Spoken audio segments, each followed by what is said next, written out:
बिरादन media television line पे join किया है सीनियर इनका पर्सन है, जर्नलिस्ट हैं मसूद रजा साहब मेरे साथ हैं। मैं आपको वेलकम करता हूं अपने शो में। बहुत शुक्रिया। बड़ा सेंसिटिव इशू है, आपको पता है अदलिया के हवाले से खत लिखा गया, अब इंक्वायरी कमीशन बनी है, अब एक बड़ी इसके ऊपर एक डिबेट चल रही है मुल्क के अंदर कि इदारों की मुदाखलत हो रही है, क्या कहेंगे?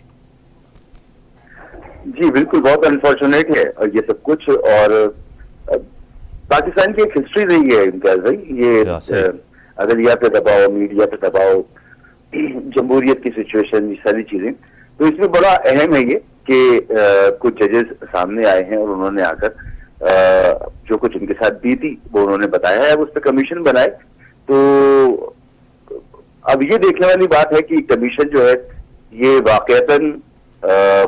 ऐसे इक़दाम तजवीज़ कर सकता है जिसमें कौम को इत्मीनान हो और अदलिया पे दबाव की जो सिचुएशन है वो आइंदा इस तरह से पैदा ना हो। मसूद साहब, आपको याद होगा माजी भी पीटीआई का दौर था, जिस तरह रेफरेंस जाते थे सदारती, मौजूदा चीफ जस्टिस साहब काबिल एहतराम है हमारे लिए, मुल्क के चीफ जस्टिस हैं, काजी फाइज ईसा साहब हो, उनकी मिसेस के हवाले से ये आपके सामने, और दूसरा उसके बाद जो है ना शौकत सिद्दीकी साहब के साथ जो हुआ वो भी आपके यहाँ, जिस तरह आपने माजी का जिक्र किया है, क्या कहेंगे? देखें, अदलिया का इदारा हाल, माजी या मुस्तकबिल की सिर्फ बात नहीं है, मुल्क का एक बहुत अहम इदारा है, एक पिलर है मुल्क का, और अगर वहां से ये शिकायत आ रही है तो वो चाहे पहले हुआ हो, अभी हो रहा हो या आगे होने के खदशात हो, ये तशवीश की बात है और इसको खत्म होना चाहिए इस सिलसिले को। और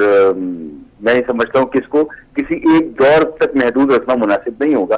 पहले हुआ तो पहले भी गलत था, अब हुआ है तो अब भी गलत है।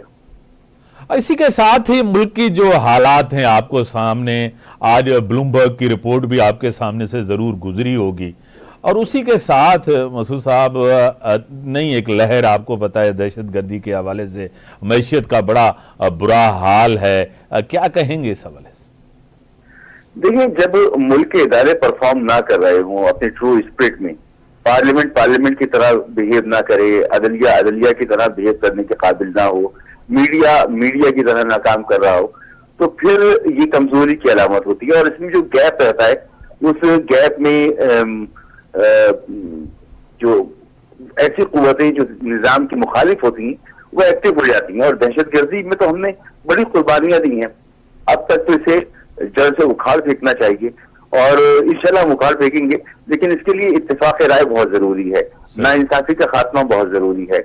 एक मुआहदा होता है एक आम आदमी और रियासत के दरमियान, कुछ जिसे हम आइन कहते हैं, अगर उस पर अमल ना हो रहा हो तो फिर कमजोरी की अलामत है ये, और जब कमजोरी होती है तो फिर इस तरह के वाकयात ज्यादा होते हैं। मुस्तफा साहब, फ्यूचर में क्या ये हुकूमत आपको डिलीवर करते हुए नजर आ रही है? एक चीज, दूसरा, मजबूत हुकूमत आपको नजर आ रही है या ये सब कुछ पीपल्स पार्टी के हाथ में किस टाइम भी हुकूमत से दूर होकर गवर्नमेंट को घर भेज सकती है, क्या कहेंगे? देखें, इस वक्त की बात करें या पिछली हुकूमत की बात करें या उससे पहले के मामला की बात करें,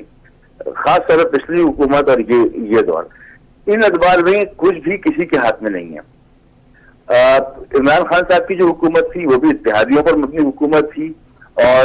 बड़ी कमजोर हुकूमत थी, जब तक चलाई गई, जब तक चलती रही, और ये हुकूमत भी इसी तरह से है। ना सब कुछ पीपल्स पार्टी के हाथ में है, ना सब कुछ नून लीग के हाथ में है, ना सब कुछ एमक्यूएम के हाथ में है, सब कुछ किसी के हाथ में नहीं है। तो जब तक इस हुकूमत की जरूरत महसूस होगी, ये चलाई जाती रहेगी। बेहतर तो ये होता कि अगर तमाम सियासतदान वाकई मुखलिस होते इस निजाम के हवाले से, मुल्क को चलाने के हवाले से, तो जो ग्रीवेंसेस हैं और बड़े शदीद ग्रीवेंसेस हैं, उनके हल के लिए कोई इक़दाम कर लिए जाते,